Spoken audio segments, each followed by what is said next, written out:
Today we're going to write equations. We learned how to write expressions early, like it was like day 2 or day 3 of being in here.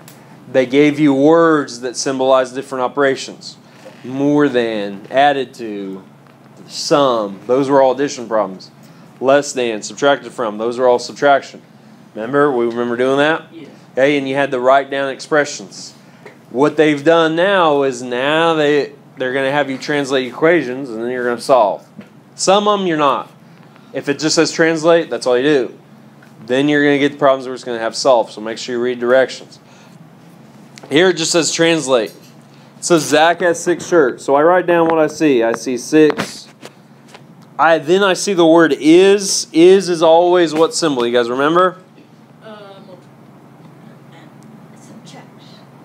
It's the equal sign. That tells you where to put the equal sign. Right? For less than. Less than is what type of problem? Subtraction. So do I write 4 minus? No, what's different about less than? Okay, remember, less than was special. You had to reverse the order. You had to switch it. Remember, that was in your notes. So if you don't remember, go back to those notes. That's why you took them. Hey, less than, you switch the order, so you write minus 4, even though you see 4 minus. And then twice the number of shirts in, it tells you what variable. Sometimes they'll tell you the variable, sometimes they don't. You can go. I always use X if they don't tell me. Here they do. Twice the number, so that would look like what? 2 in. All right, and that's all you do. Easy enough. Write this down.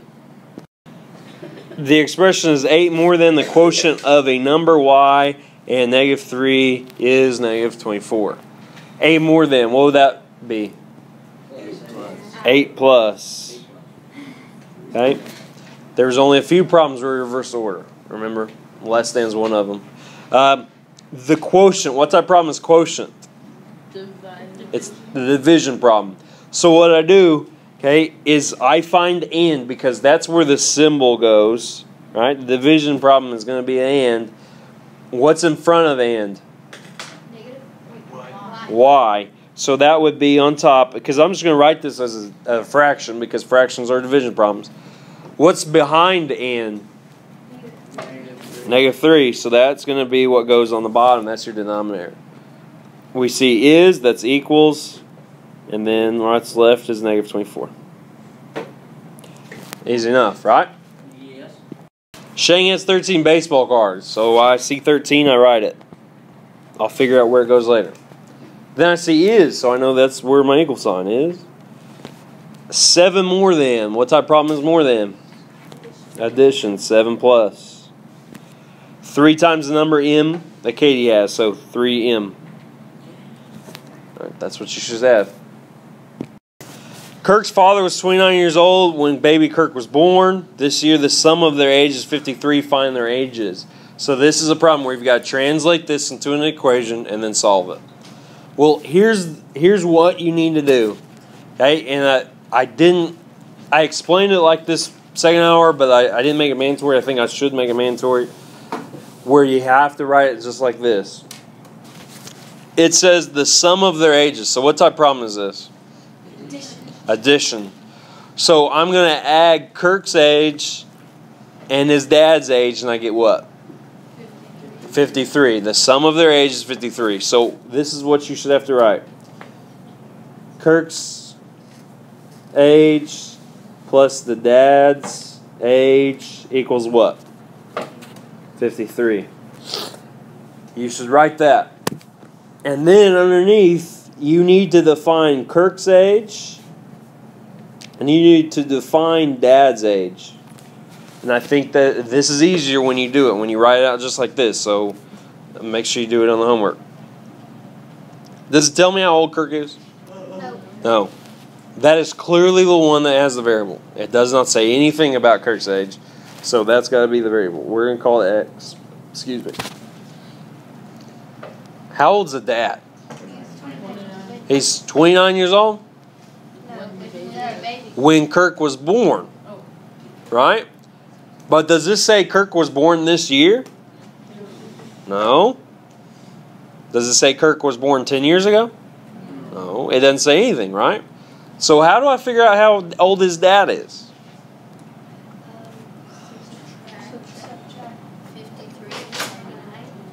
Not necessarily. Divide by 2. You need to know how old his dad is. Is there any way I can express his dad's age, not necessarily defining it as one number, like you want to say 29? It's not 29, is it? No, because if Kirk's 1, how old is his dad? 30. Right? If Kirk is 10, how old will his dad be? 39. 39. If Kirk's 20, how old is his dad? 49, right? So I can't define it as one number, can I? I got to define it something. Now, we've actually done a problem just like this. A couple weeks ago, we did a problem that was about bank accounts, and it said I had an unknown number in my bank account. And it said my sister had 25 more than I did. You remember that?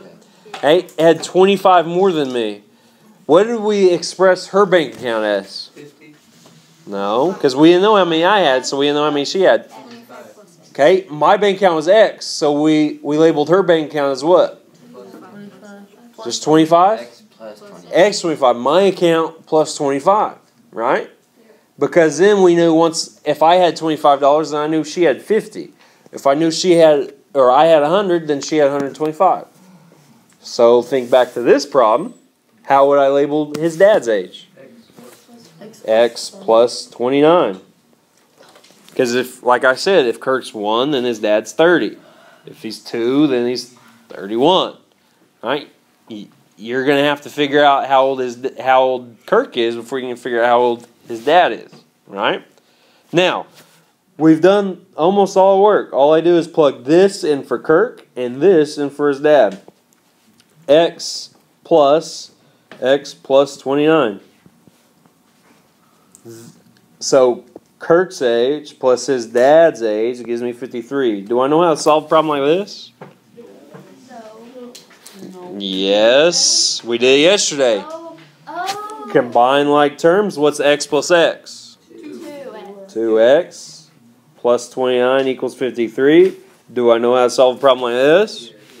Subtract 29 on both sides. 53 minus 29 is what? 53 minus 29. It is 24. 2x equals 24. So I divide by 2. What does x equal? So Kirk's age is 12, right? That's my answer. Am I done? Yeah. Yes. Okay, good question. Where did I get 2x from? The first x represents whose age? Kirk's. What about the second one?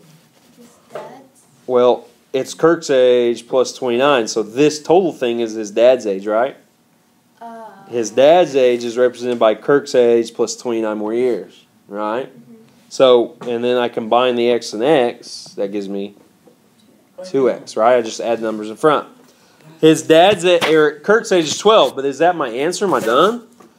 Why not? You have to find his dad's. It said find their ages. I need 2 ages.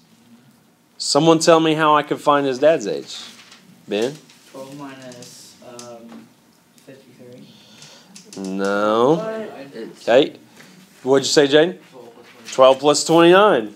Right? I know his dad's age is defined as x plus 29. Well, I know what x is now. What's the x? 12. So what's 12 plus 29? 41. So there's the 2 ages, 12 and 41. Does that make sense? Okay, we've done a problem just like that. It was that bank question. All right, they showed it to you because they knew they were going to introduce it to you again later. You're going to have to do it again later. Don't get confused. Here's what else. By defining the expression as Kirk plus his dad's age, defining Kirk's age and defining dad's age. Using one variable. We haven't worked with more than one variable, so could you do 2 variables? No, you don't know how. We haven't talked about it. You will later, but not yet. So you get one variable. You got to figure out which one it goes with and which one and what is added to it or subtracted to it. All right? Any questions? All right, here's your homework assignment.